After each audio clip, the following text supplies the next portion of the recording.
What actually scares you? What about the horror genre scares you? When you watch a horror movie, you get to sit down in the theater with dozens of people, eat popcorn, and you get scared for about 2 hours. This is a great format, and movies have become a hallmark in general entertainment for a long time. And frankly, I can't get enough of it. I have memories of Halloween, any one of the Chucky movies from the 1980s, and Predator, and so many others throughout my life that I remember enjoying a lot. However, I argue that this isn't the best way to experience horror. You yourself aren't in the environment with the characters, and they often make stupid mistakes that lead to their own demise. It's also a fairly short experience, so not a lot can be gotten from it, as great as it is. That's why I think video games are the best format for horror. More specifically, I want to dive into what I think is the best horror game ever made.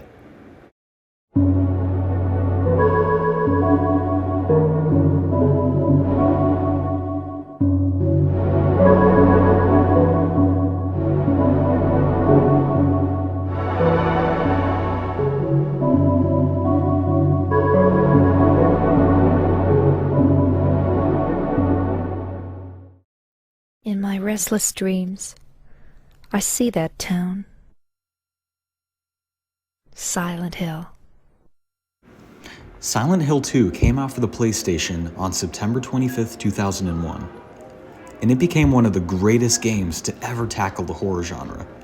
It goes to show what's possible with video game immersion combined with a killer soundtrack by Akira Yamaoka. Let's start by going over the plot of the game. The story follows James Sunderland, a man who comes to the small, foggy town of Silent Hill to reconcile after his wife Mary dies of a terminal illness 3 years earlier. He does this after receiving a letter from her asking him to go there, and there we see how Silent Hill is not what it seems. The town itself is a portal to another dimension called the Otherworld, where nightmarish manifestations of your inner demons come to life to consume you. James encounters monsters such as the Bubblehead Nurses, scantily clad zombies that represent James's sexual repression during his wife's sickness. The Pyramid Head Executioner represents James' guilt and need to be punished for what he did. More on that later though. Now James isn't the only one drawn to Silent Hill though. There, we meet a severely mentally ill kid named Eddie, who went there after killing his bully's dog and shooting the bully in the kneecap. He sees the corpses of his bullies throughout the town, and he slowly loses sanity over time. We also meet Angela, who went to Silent Hill to find her mother after killing her father and brother in self-defense after they sexually abused her throughout her life. She sees a hotel on fire that represents how hellish her life has been for so long, eventually committing suicide over the guilt. We're seeing a common theme of people that experience trauma in their life. We can also see how they feel guilty over the things that they did, though frankly it's hard to blame them after we see what they went through. James, however, has one of the most devastating secrets held until the end of the game. It's revealed that he killed his wife in the hospital, admitting that he hated bearing the weight of taking care of her and wanted his life back. He suppresses this fact for the whole game, letting it fester in his mind until he's forced to come to terms with it. Our protagonist James experiences depression, isolation, and guilt throughout the game, which isn't primarily communicated through the writing itself, though the writing and the story of the game is masterful. The game accomplishes something that few movies could: atmosphere and immersion. Let's start with using the term mode. According to the ISU writing program, a mode refers to how communication is expressed verbally, visually, or any other way. The primary modes used by Silent Hill 2 are its music and visuals. The soundtrack of the game has this dreadful, isolating, yet ethereal quality that makes it seem almost heavenly and uncanny. This is great for representing James's mental state throughout the game and setting the mood for the player. We can also see how the game uses fog to darken and amplify the environment and the fear of the unknown in Silent Hill. The fog itself may all be a hallucinogen, which is a common theory among the fanbase. The developers made sure to amplify the otherworldly quality in Silent Hill for the player. This is primarily why it works so well for a video game. You control the character and their actions, and are therefore immersed in the horror and the atmosphere of Silent Hill 2. So now that we've gone over why the game is so good at what it does, let's talk about the development behind the game. Silent Hill 2 was developed by KONAMI, one of the most prominent Japanese video game studios at the time. They're responsible for franchises like Metal Gear Solid and Castlevania. In a short documentary about the making of Silent Hill 2, the narrator details how the development team behind Silent Hill, called Team Silent, used many techniques to make the game what it is. In writing terms, we can define this as an activity system. On the website of the ISU writing program, activity systems are defined as cooperative interactions aimed at achieving a goal.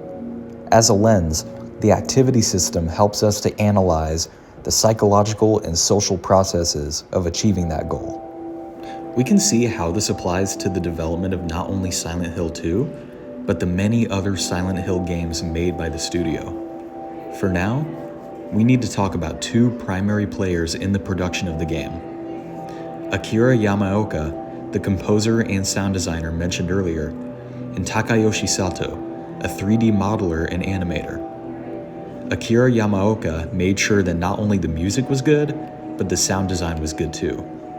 The ethereal and unsettling quality of Silent Hill is made better by the score and creepy sound effects, like the radio you carry throughout the game.